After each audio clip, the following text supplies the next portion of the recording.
দেখতে দেখতে বিকেল গড়িয়ে সন্ধ্যা হয়ে এসেছে। সবাই রিসোর্টে যাওয়ার প্রস্তুতি নিচ্ছে। যথারীতি আদিবাও রেডি হয়েছে। আদিত্য রেডি হয়ে নিচে নামতে নামতে আদিবার দিকে তাকালো।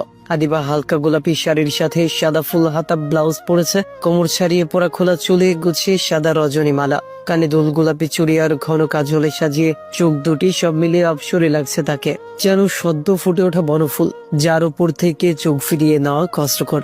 অন্যদিকে সাদামাটা একটা কালো টি শার্টে কি অপরূপ লাগছে আদিকে।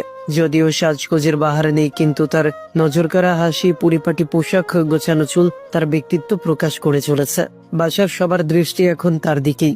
আদিত্য নিচে আসতেই জুই বলে উঠল, উফ ভাইয়া, তুমি কত হ্যান্ডসাম হয়ে গেছো, তোমার উপর থেকে চোখ সরানোই তাই। আদিত্য মুচকি হাসলো, তারপর সবাইকে তাড়া দিতে লাগলো। মা, এখনো বের হওনি তোমরা? কখন যাবে বলো তো? এই তো বাবা, এখনই যাচ্ছি। সবাই কোথায়? গাড়িতে গিয়ে বসো। সবাইকে তালা দিয়ে বাসার বাইরে পাঠিয়ে রবিনা বেগম বাসায় তালা দিলেন।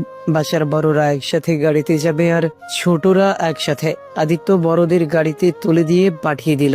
অন্য গাড়ি সে নিজেই ড্রাইভ করবে। গাড়িতে অরিন, সাদিয়া, জুই সহ আরো কিছু আত্মীয় স্বজন আছে। সবার মাঝে আদিবাও আছে। সে অরিনের পাশে বসেছে।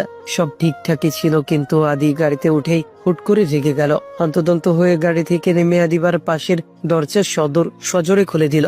আদির কাণ্ডে উপস্থিত সবাই বিব্রত হয়েছে, কিন্তু আদিবা একটু কিছুটা ভয় পেয়েছে। আদিবা প্রশ্ন করতে যাবে তার আগেই, তুই এখানে কি করছিস?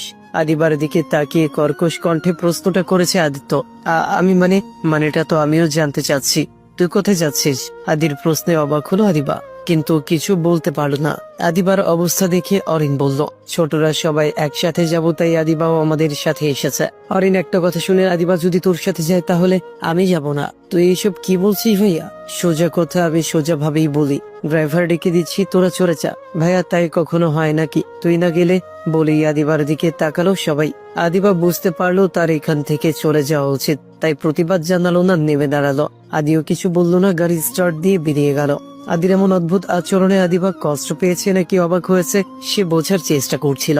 তখন মনে হলো যত যাই হোক অরিনের বিয়েতে কোন রকম গন্ডগোল করা উচিত হবে না, তাই ঘরে ফিরে যাবে ভাবছিল, কিন্তু ফিরে এসে আরো একটা ধাক্কা খেলো। দরজায় ঝুলছে মস্ত বড় তালা। সে এখন ঘরে যাবে কি করে? কাউকে ফোন করে বলবে সেই উপায়ও নেই, কারণ তার নিজস্ব কোনো ফোন নেই। চারদিকে শুনশান নীরবতা। দেখতে দেখতে রাত বাড়তে লাগলো। আদিবার বেশ ভয় লাগছে, কিন্তু কিছু করার নেই। আদিবার কোনো উপায় না দেখে সে তার ছোটবেলার বান্ধবীর বাসায় চলে গেল, কারণ একা একা এই অন্ধকারে বসে থাকা তার পক্ষে সম্ভব না। আনুমানিক রাত 12টার দিকে সবাই ফিরল। আদির পা দরজার তালা খুলছে দেখে আদির মেজাজ খারাপ হয়ে গেল। মা, তুমি বাসায় তালা দিয়ে গিয়েছিলে? হ্যাঁ, কিন্তু কেন? আদিবা, তাহলে আদিবা কোথায়? তাই তো অনুষ্ঠানেও যায়।